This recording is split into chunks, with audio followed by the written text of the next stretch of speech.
బాగుంది గేమ్. ఇప్పుడు సామాన్యులు కూడా వెళ్తున్నారు, వాళ్ళు కూడా గేమ్ ఆడతారనే కదా నాకు సార్ వాళ్ళకి ఛాన్స్ ఇచ్చింది. మన సామాన్యులు కూడా ప్రూఫ్ చేసుకోవాలి అని, కానీ అలా లేరు అక్కడ. నాకైతే నచ్చట్లేదు. శ్రీజ అయితే అసలు వేస్ట్. ఆ అమ్మాయి మీద నాకు ఎటువంటి ఇష్యూస్ లేవు, అమ్మాయి నాకు ఎవరో కూడా తెలియదు. కాకపోతే మరీ అంత చిన్నపిల్లని తీసుకొచ్చి గేమ్లో పెట్టడం, ఈ గేమ్ అసలు ఏంటి వరల్డ్ షో, అలాంటప్పుడు ఇది అట్లా ఉండదు.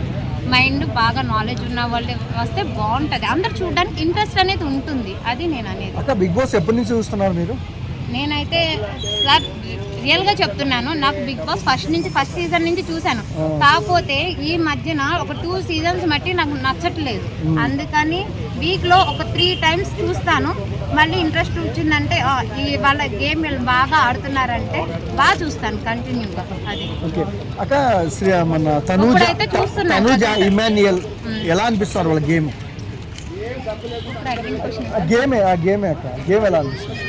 గేమ్ అయితే ఇప్పుడు వాళ్ళ గేమ్ ఇంకా వాళ్ళు ఆడుకుంటున్నారు సార్, అది రియల్గా లేదు, చెప్తున్నాను కదా. సుమన్ శెట్టి గారు ఎలా అనిపిస్తారు? సుమన్ శెట్టి సార్ ఓకే, బాగుంది. మీకు ఇష్టమైన కంటెస్టెంట్ ఎవరు బిగ్ బాస్ 9లో? నా ఫేవరెట్ అనేది ఏమీ లేదు, కాకపోతే నాకు ఫస్ట్లో తనుజాది బాగుంది, భరణి సార్ది కూడా బాగుంది. ఇప్పుడు ఏంటంటే ఈ ఇమాన్యుయల్ తనుజ లవ్ స్టోరీ అనేది ఫేక్ సార్.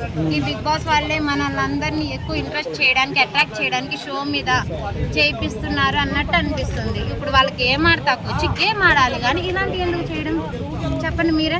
అది వాళ్ళ గేమ్ ఆడుతులేదు అక్కడ, వాళ్ళు ఏంటో చేసేస్తున్నారు. కోపం వచ్చినప్పుడు అరుస్తున్నారు, మంచిగా లైక్ ఉంటే లైక్ చేస్తున్నారు. అది గేమ్ పరంగా నీకు కోపం వస్తే చూపించాలి, నీ రియల్ అంటే నువ్వు చూపిస్తేనే కదా గేమ్. అలా అని ఎప్పుడు లవ్ స్టోరీస్ నడిపినట్టు ఏదో ఒకళ్ళనికి ఒకళ్ళ తోకలా తిరుగుతుంటే ఎట్లా? రీతు చౌదరి వాళ్ళిద్దరు గేమ్ ఆడుతులేదు. కథ ఎందుకు ఉంటుంది అన్న? ఇది రియాలిటీ షో, రాసింటారు కదా రియాలిటీ షో అని. సరే బాస్, నేనైతే నాకు నచ్చింది చెప్పాను. నేను డిమాండ్ చేయడానికి రాలా. బిగ్ బాస్ వల్ల అయితే నాకైతే ఉపయోగం లేదనిపిస్తుంది. బిగ్ బాస్ లో పనిచేసేవాడు ఎవడైనా ఉంటే వాళ్ళ పేరెంట్స్కి హెల్ప్ చేయమని నేను ఇచ్చే మెసేజ్ ఇదే, అంతే. రియాలిటీ షోలో వద్దంటారన్నా?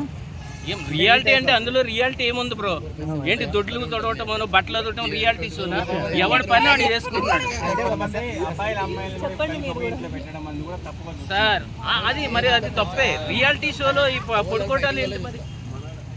అంటే ఒక సెలబ్రిటీ అయినా నార్మల్ గా బతకాలి అనే దానికి ఒక సెలబ్రిటీ అంటే ఎవరైనా సరే వాళ్ళ ఇంట్లో వాళ్ళు సింపుల్ గా బతుకుతారు.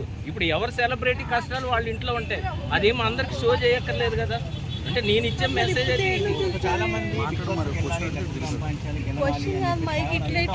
డబ్బులు సంపాదించాలంటే బిగ్ బాస్కి వెళ్ళక్కర్లా. ఏదో అంటారు కదా, మన రాత బాగుంటే నడిచి వెళ్ళినా డబ్బులు దొరుకుతాయి, వెళ్ళేటప్పుడు బళ్ళు వాళ్ళైతే వాళ్ళ బళ్ళు అవుతాయి. బిగ్ బాస్కి వెళ్ళి సంపాదించక్కర్లా, అర్థమైందా? అది ఏమేదో చెప్తాను, నువ్వు కూడా వచ్చి అంతే సార్. నేను చెప్పేది అంటే ఏం లేదు సార్, దానివల్ల మా ఫ్రెండ్ అని మాట్లాడి